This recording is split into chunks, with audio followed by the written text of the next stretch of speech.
Howdy, everybody. Here we are, all ready to take you down to Pine Ridge for another visit with Lum and Abner, brought to you by the makers of Horlicks, the original malted milk. We're going to have a big surprise for you tonight, so we're going to hurry right on down to Pine Ridge and Lum and Abner. First, though, I'd like to say something to all you boys and girls who are listening. You know, I have a little girl of my own, just about the same age as most of you youngsters. Well, you know what she likes more than anything in the world? A glass of Horlick's chocolate malted milk. She just loves Horlicks, thinks it's the best tasting drink she's ever had. Well, I'll bet that she drinks 4 or 5 glasses of Horlicks every day. Her mother and I like to have her drink it, too, for we know Horlicks will help her to grow up big and strong. Well, what I wanted to tell you was this. I know that every one of you boys and girls, if you try Horlicks, will like it just as much as my little girl does. Why don't you ask Mother or Dad to buy you some? I know they'll be glad to get you a package of Horlicks the next time they go to the drugstore. Now, all you boys and girls, and you grown-ups, too, be sure and listen to the closing announcement tonight. I'm going to have a big surprise for you. Can't tell you about it just now, though, so be sure and listen later. Well, let's see what's happening down in Pine Ridge. Lum and Abner have secured the agency for a pocket flashlight and have written Mr. Horlick to try and interest him in using a large quantity of them in an advertising campaign. The old fellows are trying to raise enough cash to reopen their Jot-'em-Down store. Well, as we look in on Pine Ridge today, we find Lum down at their old store building, which is now being used as headquarters for their matrimonial bureau. Abner, who has been confined to his bed since pretending to have had both arms broken in an automobile accident, is just entering the store for the first time since Lum conceived the idea of the fake accident. Listen. Well, for goodness sakes, Abner, what in the world are you doing out? I dogged I got tired of laying up there in that bed. I decided to get out and stir around a little. Yeah, and Elizabeth will just about find out you ain't sure enough hurt, and then we will be into it. Well, now, Lum, ain't no use for me to just lay up in bed just 'cause my arms is broke. Yeah, but you get up and around this way, and you're liable to forget that your arms ain't really hurt and give yourself away. Oh, no, I'm watching that mighty close, Lum. I got my hands all wrapped up, too, so that I won't forget and pick up nothing. You look like you've been in a wreck, all right. Well, I feel like it, too.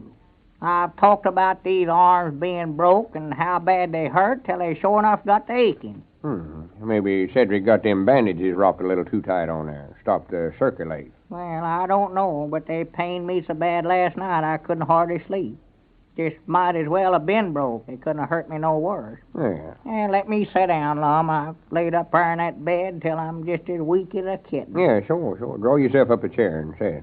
Well, I reckon I'll have to get you to move a chair for me, Lum. Huh? Oh, yeah. Yeah, this is a nuisance having both arms broke. Yeah, it is. Feller has to be weighted on hand and foot. Yeah, it's a shame it had to... Your arms ain't broke. What's the matter with you? Well, no, but I got to make out like they are. Well, you don't have to make out like it around me. You ain't fooling me none. Well, Lum, with my arms wrapped up this way, I can't do nothing for myself. I can't pick up nothing. Yeah, that's right. I was just sort of wondering, Lum, if you'd mind to fill up my pipe with tobacco there. All right. Where is it at? In my coat pocket, left-hand side there. Yeah, right in there. That's it. For goodness sake, what all you got in here? I don't know. Elizabeth put all my stuff in there a while ago, my knife and keys and one thing and another. Worse than some schoolboy about carrying stuff in your pockets. Yeah. Here. Yeah, much obliged. Now, if you'll put my pipe in my mouth and light it for me, Lum. Looks to me like you'd quit smoking while you're crippled up this way, Abner. Here. Yeah, that's fine. Thank you. Lum, I reckon you could sort of lift my hat off and set it over on the counter. Lift your hat off? Yeah, Elizabeth put it on for me a while ago, and it's about to worry me to death. That's just one thing I can't stand is for somebody else to put my hat on for me. They never get it on right, looks like. Don't feel comfort. All right. Now, if you're settled, I'll get back to work here. Yeah, what are you doing there, Lum? I've been sorting out some of this mail to the matrimonial bureau. Oh, still writing in, are they? Oh, yeah. Matrimonial Bureau's fine if we're just making any money out of it. Yeah. Here's an interesting letter, Abner. Read that. Yeah. Would you mind to reach in my inside coat pocket here, Lum, and get my spectacles and set 'em on my nose for me? Who ever thought of this idea of having both your arms broke anyway? Why, you thought of that, don't you know, Lum? I know that it sure worked all right, too. It's working too good. Here.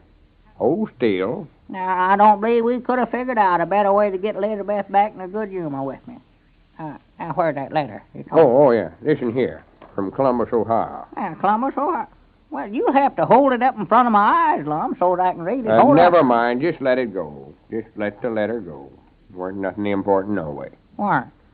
Well, if I ain't going to read it, why, you may as well take these spectacles off, then. Just leave 'em on there. Yeah. All right, I just hate to wear 'em out when I ain't looking at nothing. Well, Abner, I can't spend all my time waiting on you. If you think I'm going to play nursemaid for you, you just got another guess a-coming. I've got work to do here. Yeah, well, before you start in on that, Lum, would you mind to light my pipe up again for me? Well, I wished you'd had both your legs broke instead of your arms. Here, now. Keep puffing on it. Yeah. You let it go out again, it'll just have to stay out. Yeah, much obliged. That's better. Hope your arms is well by the time we get our store opened up again. Yeah, I just hope we get the store opened up by the time our arms gets well. That's what I hope.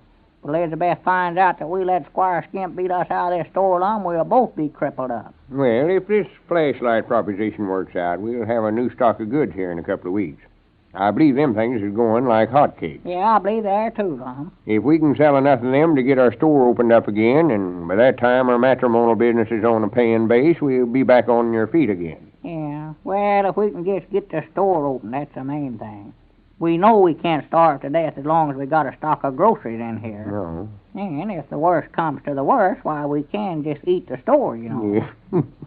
Well, we didn't know when we was well off, did we? Why, no. Had the store and making a little money out of it. If we'd just stayed with it, why, we'd have been all right. Yeah, trying to get rich quick. That's it.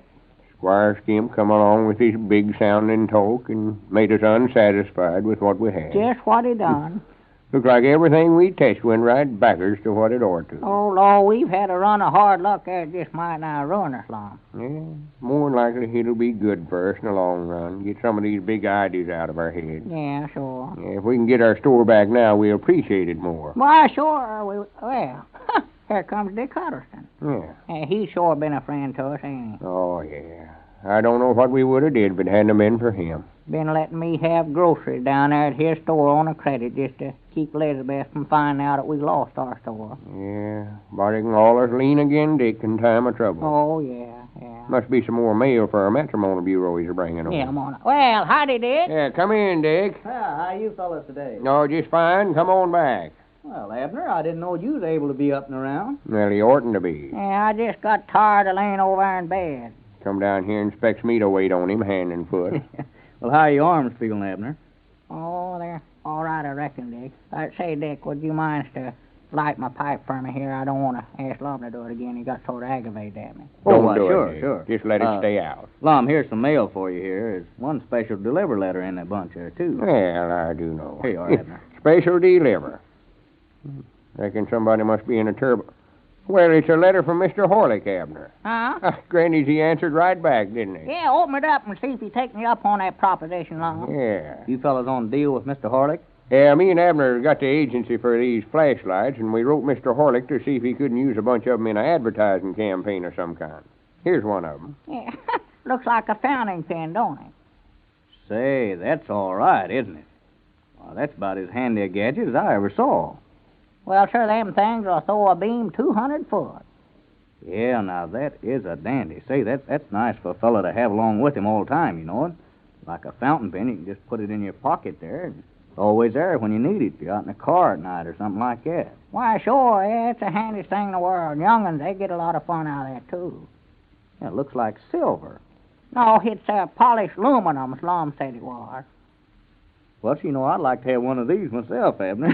What's that, Dick? I'd say I'd like to have one of these flashlights here, Well, Lum. Granny's, you can get one of them. Listen to this. Here's that letter. Mr. Lum Edwards and Abner Peabody. Yeah. Dear sirs, That's us. I received your letter, also the aluminum pocket-sized flashlight which you sent me. It is a very attractive and useful article, and I am so enthused over it that I am going to send one as a gift to all users of Horlick's malted milk. Well, I do know. To anyone who sends you the wrapper of a bottle of Horlick's malted milk powder, I authorize you to send them one of these handy flashlights with my compliments. Well, that's nice. In this way, it will be to your advantage to distribute as many as possible. Please accept my sincere thanks for your interest in Horlick's. I am confident that your enterprise will be successful and that the Jot 'em Down store will soon be reopened to the public. Sincerely, William Horlick. Well, good for him. Well, say now, that's mighty Well, nice. I knowed they'd do it. I just knowed it. You know, they was nice enough to mail out our Pine Ridge News for us, and I just knowed they'd do this. Well, sir, that's as nice a gift as I ever saw. And Granny's, I'm going to make an announcement on the party line right this minute. Tell all our friends how they can go about getting one of these Yeah, flashlights. just tell all the folks that wrote in for the Pine Ridge News, Lum, that we got something else for 'em now. I'll tell everybody. Everybody. Men, Oh, women, and children. That's a nice gift, I'll say. tell them that if they ain't got some Horlicks in the house, to go out and buy some so we can get some of these wrappers in here. That's a time. The more of them wrappers they send in, the more of these flashlights we can send out. And the more flashlights we send out, the quicker we can get our Jot 'em Down store opened up again. Why, sure. Just sure. a minute, folks is listening. Go ahead. Howdy, everybody. This is Lum Edwards talking. I've got an important announcement to make. Yes, sir. You folks out on the party line has been awful good about writing to me and Abner. And Oh, yeah. we never have called on you yet that you ain't exponded. Not a time. We've tried not to impose none on your friendship, and that's why we don't hesitate a minute to ask all of our friends to write in for one of these flashlights the Horlick's Malted Milk Company is going to give away. All you got to do is to send your name and address on the back of a wrapper from a bottle of Horlick's Malted Milk powder and mail it to me and Abner, and we'll see that you get one of these handy little flashlights. Well, it's true, folks. Mr. Horlick is going to give one of these aluminum pocket flashlights, complete with bulb and batteries, to every user of Horlick's malted milk powder. Now, here's how you can get one. To let us know you are a user of Horlick's malted milk, send us the wrapper from a package, any size, of Horlick's malted milk powder. Remember, it must be Horlick's malted milk powder. Wrappers from packages of Horlick's tablets are not eligible. Well, on the back of this Horlick's malted milk wrapper, write your name and your address, and then send it with 10 cents enclosed. That's just to cover the cost of packing and mailing your flashlight, which is a regular 75-cent value, to Lum and Abner, care of the station to which you are listening. I repeat that for you, folks, to make sure that you've all got it correctly. Send in the wrapper from a package of Horlick's malted milk powder with your name and address and with 10 cents enclosed. Mail your wrapper and dime to Lum and Abner, care of the station to which you are listening. Then, the makers of Horlick's will send you one of these handsome aluminum flashlights, complete with bulb and batteries. Every one of you, I know, will want one of those powerful little flashlights. Send in for yours tonight. You can get Horlick's, you know, either natural or chocolate flavor, at your druggist. This is Carlton Brickert speaking for Lum and Abner and Horlick's, who now bid you all good night and good health.